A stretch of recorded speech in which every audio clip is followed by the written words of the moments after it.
really taking shape in the 19th century. They're a product of the 19th century, so it's a specialized building form. This fellow Semper was really important. He was asked to design a modern Jewish congregation in Dresden, right, his city, in the 1830s. And he argued, and this argument became really popular, that Jewish congregations, if they're modern, should somehow evoke sort of kind of a historical cultural heritage of Judaism, which has its roots in the past, but which looks visibly different from Christian congregations. So at that time, right, think like romantic ideas of the Middle Ages and so on. At that time, that meant, or that implied, doing something that looked Moorish, like sort of medieval Spain, right, before the Reconquest, or Byzantine, or Mediterranean. Okay, and I left them over here, but I should get them. You won't be able to see this, but you can find a gazillion examples in Germany, and in the United States of this kind of thing. That argument really took off. And especially as Jewish congregations in Germany and the United States came to seem more confident, they didn't want something that, they wanted to be visible, right? They wanted to tell the community, we're here, right? We're a part of you. And if you read the newspaper clippings from the Pantograph, and you can do this in virtually any city around the country, people were celebrating, right, the fact that, right, this is our Jewish brethren, right, our Jewish community is here, and the building was meant to look different, right, and so making something that sort of evoked kind of Jewish heritage, right, in a kind of loose way, was a way of saying, we're proud to be here, and the community should be proud of us. Think it's sort of the equivalent of churches at that time, right? And think all of the Trinity Church in Boston, or all of the Romanesque churches or Gothic churches that are built in the 1800s, right? It's the same, it's the equivalent idea. And this style became incredibly popular. Again, a lot of the intellectual influence on American Jews coming out of Germany. This is, for example, from 1859-1860, the Great Berlin Synagogue, which managed to survive through a story that some of you might know, Kristallnacht, right, in 1938. Then it was severely damaged in the war, and is now being redone. And it also, right, was a huge, very visible building in Berlin, celebrating both the presence of Jews, their wealth, their civic role, and their modernity, right? Architectural students used to learn, if they went and studied, for example, the best architectural school in the world at that time was the École des Beaux-Arts in Paris. And if the architectural students were Jewish or they were trying to learn how to do religious buildings, they did, this is from a journal that I used to edit, an academic journal I used to edit, and we did a thing about the education of American architects, right, in Paris. At the École des Beaux-Arts. And this is by a young Jewish architect from San Francisco, and his sort of student exercise was a modern synagogue. Okay? There were buildings like this in virtually every city, right? You just start reading about Philadelphia, Baltimore, Cincinnati, Chicago. And so when the Livingstons and their group asked really one of the most respected architects in this town, a fellow called George Miller, who was not Jewish, but he was also of German background, born in Bloomington. And he was really, at that time, one of the most respected architects in central Illinois. And he did a lot of stuff, right, around town, a lot of you may know, including a lot of churches. And so they asked him to design it. And so what he did was he adapted his typical way of, at that time, you just sort of go around town. You can see other churches by Miller, and you can sort of see they're kind of evocative. So you have this sort of rough-hewn stone. Similar buildings in Chicago were often of brick, right? But the stone made it look sort of more solid and old-fashioned, right? And it was also, sturdier material.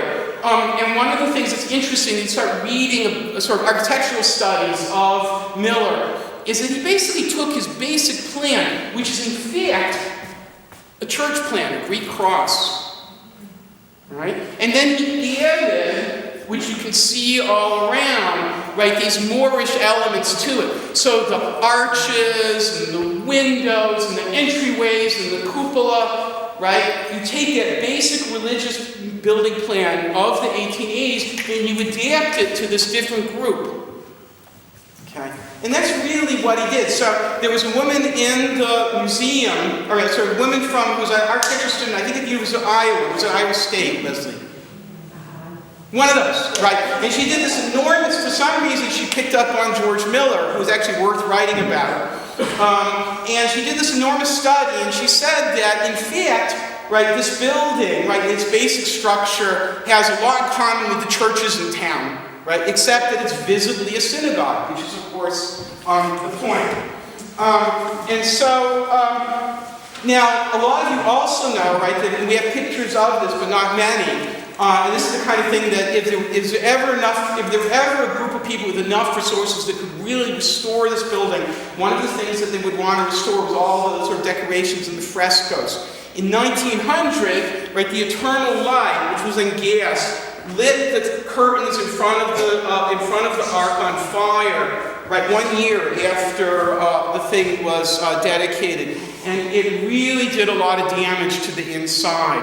And so instead of, you can see sort of these original frescoes, right, that are over there. No one knows how much of that could survive or could be restored. It'd be very expensive, arduous undertaking. But instead of, at that time, right, they were obviously disappointed, right, instead of just trying to sort of take all the time to restore that, they just painted it over. And that's how a lot of you remember the building. But there are photographs of just these lavish decorations that they had done on the original building. Now, the building, obviously, this is one of the things that we'll hear from other people, right, who are going to talk. It obviously had over time become, given both the pattern of residence among Jews in town, right, and also just the way that synagogues and buildings work. It obviously served its time really well, but it had become clearly inadequate. And already, as far as I can tell, by the 1940s, right, there's discussion, we got to move, right? Again, that is very typical of Jewish congregations. It's a really big part of sort of the social history of Jews. Unlike Catholics, Protestants who are tied to parishes, right, it's a geographic organization. Both Protestant congregations and Jewish congregations, they tend to move with their congregants.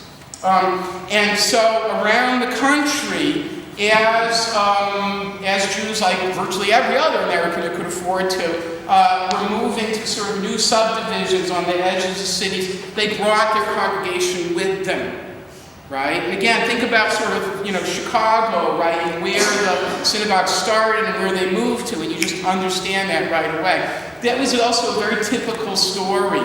The building, fortunately, is still here. It's basically structurally sound, right? It needs a little bit in the tens of thousands of dollars, a little bit structural work, right, to shore it up. The restoration, to get it to its original state, or it will be much more than that. But we're lucky, right, to have a building here that is just so representative of what Jewish people were thinking at the very moment, right, that they're really becoming confident to be in America.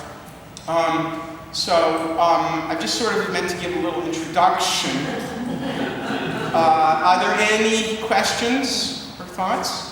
But Al, you said you would pursue the historic preservation once the stability and the ownership of the building was. Would that prevent anyone from doing anything further to the building without approval? This is part of the mythology, I'm sorry, Lynn, to put you on the spot, surrounding the National Register. I mean, there are restrictions, obviously, especially to the external appearance. You can't alter it too much. I happen to think that this building, right, is valuable enough for that. right? There are other buildings I don't feel that way about, but this one is a really, truly valuable historic building. Another thing is that you might lose a little bit of flexibility, but you get things, right, for being on the National Register. In addition to in addition to visibility, one of the things you get is a lot of eligibility for grants, right, that you wouldn't have had otherwise. I mean, you can tear down a building that's on the National Register. You just can't use government money to do it. But I happen to think this building is an incredibly valuable building, and so it would be. I mean, you have to, if you're doing this kind of work, you have to sort of like in your mind, right? What buildings will you fight for, right? This is one of them. Why would you waive that? Because the owner has to back it up. Right? It has to come at the initiative of the owner, right? You can't just file this, right? The owner has to approve of it and support it. Okay. Any other questions? And do you know, was the pulpit up on that part? I noticed that's raised higher than the. I'm not sure. I think it.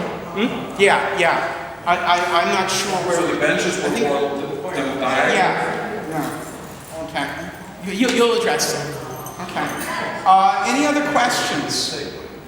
Well, just an observation. I think it's very interesting that the German Jews who came here, they wanted to be reformed, they wanted to fit in, they wanted to be more like everyone else. Yet when it came to the synagogue itself, they wanted to make sure that we were different. Yeah. It's interesting. You would think they would want their synagogue to look more because they were. But it's very interesting. No, it's a real expression of pride, and you can read it in the newspapers. And that's part. Remember, it's a kind of liberal thought from the late 1800s. And so it's like, we're meant to be a tolerant society. Everyone is meant to fit in. We don't represent sort of backward thinking. We represent modern thinking, which is what reform movement, right? We're good citizens, and we want you to know that we're here, right? But that didn't carry over to the Tawanda. Yeah. That is a very plain building Yes. on the exterior, and certainly fits in. You wouldn't even know that was the temple. Yeah, and it's true. I think it is also. I haven't read sort of the discussions going into that, but of course, that's a different time and different architectural styles.